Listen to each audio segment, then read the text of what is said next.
Hi guys, welcome back to Bumf Box, and it's board game review time, and it's one of my favourites, Where's Wally? I loved these books as a child, absolutely loved them.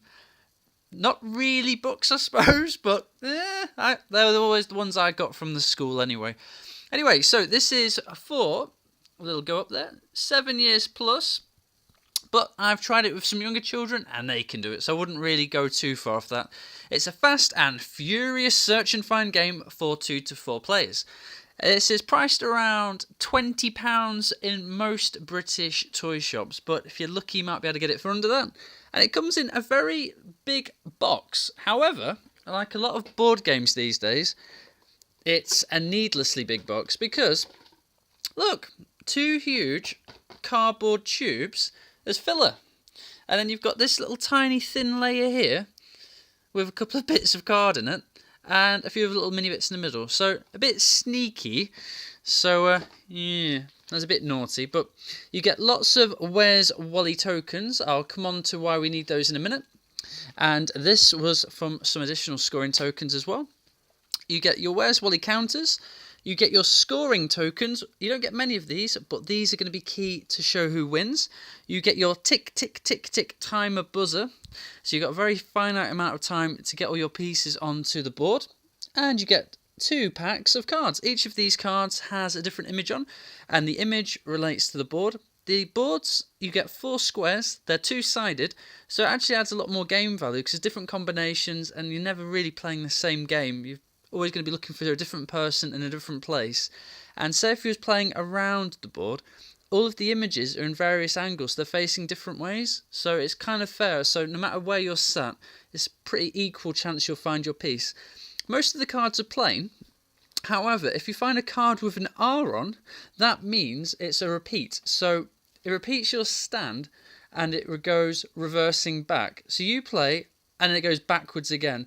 So for example, if you're playing with 4 people, the person who preceded you, they go backwards again. And if we flick through, I'm hoping to find a card with a 2 on. And a digit 2 basically means if you turn this up, you have to go back to back. So rather than just finding one thing, you then have to take the next person's go and find a second thing. So quite a, well, it's not a tricky game. It's a fast-paced game, and that's where the fun comes in. You give each person a fair share of the decked cards, and each player, it's 2 to 4 people, but imagine there's 2 people, you'd give 3 tokens to each person, and every time you can't find an item and the buzzer ends, you lose one of your scoring tokens. The first person to lose all their tokens is out of the game. Pretty standard. Played this game a few times, very fun. I would say though, the youngest people have been playing in the game. I played with a 5 and an 8-year-old, and the 5-year-old got very stressed very, very quickly. I played with an 8-year-old and a couple of adults as well, and the 8-year-old couldn't really keep up. So you're trying to keep it fair. So if you're playing with children, probably not join in and just leave the children to do it themselves, because it gets quite fast-paced, and the tick, tick, tick, tick can be a bit stressful. So let's see what we can do. Let's give it a little road run. So my first card, and I have to hit the old buzzer. That's a good sound. So I need to find Wally holding a load of books. Ooh, where are you, Wally? Wally, Wally, Wally. I can't find him. Wally, where are you? Aha, he was hidden under the scoring tokens. So, we've got a Wally. Next one. We have a scroll. Scrolly, scrolly. I can find the bone, the hat, the wizard, the cup, the walking stick. I honestly can't find the scroll. Scroll, right at the very back. Okay, second one. 2 cards back to back. Time. So, I would lose one of my scoring tokens. That's gone. So I now have 2 scoring tokens left. And if I would have lost 2 more, game over. Now, I have to say, when I first opened the box, I was thinking, ooh, £20 is a lot of money for what I've got. But then when you play the game, if you're thinking young children, you get absolute dozens of the Where's Wally tokens. I mean, reams of them. I've only used 1 full sheet, and there's tons just off that. And I've got 2 fully unopened spare sets. that's brilliant because when you've got children, they get lost very quickly.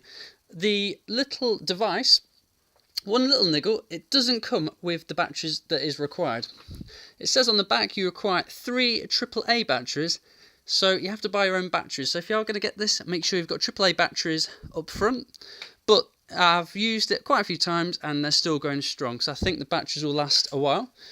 The quality of the cards, very, very good. They're quite thick, so they're not going to be getting crumpled up, they're not paper thin. The illustrations are book quality, they are absolutely lovely. Lots of nostalgia value there for children of the 90s. It's what you come to expect. And the board tiles themselves, let's have a closer look. So you've got, I want to say, was it Wanda? I'll say Wanda, I forget her name. Wanda. And you've got the bone, you've got the dog. I forgot the dog's name as well, it's awful. And as you can see, so for example, if you're playing facing me, she's perfect, but obviously the person on the other side of the board, that would be fine for them. Vice versa for the left, you've got the fish. For the right, they would have, I don't know, the elephant next to the car. So, very well thought out game. And like I say, on one of the cards as well, when you get the reverse symbol, see if I can find one, as well as going backwards to the previous player, it also states in the rules that you can swap the tiles around again. So it's kind of adding in a little bit of extra value to the game as well. So it's not kind of your standard, you're doing the same thing every game. It's going to be different every time, you're going to be looking for different things, and the board's going to change more often than not. Overall, I'd say it's a very good game. If you like your puzzle games and you like the timer element, brilliant. If you're a child or an adult and you don't really like playing under stress, probably wouldn't play with this. I'd probably give yourself some new rules. I'd probably have a finite amount of time and just say, have 2 squares each. Whoever finds as many things in that time wins. But great game. I would recommend, but that's just purely because I loved Wally as a child. But until next time, guys, I'll leave a little link in the description for some other board games I've reviewed. And until next time, bye!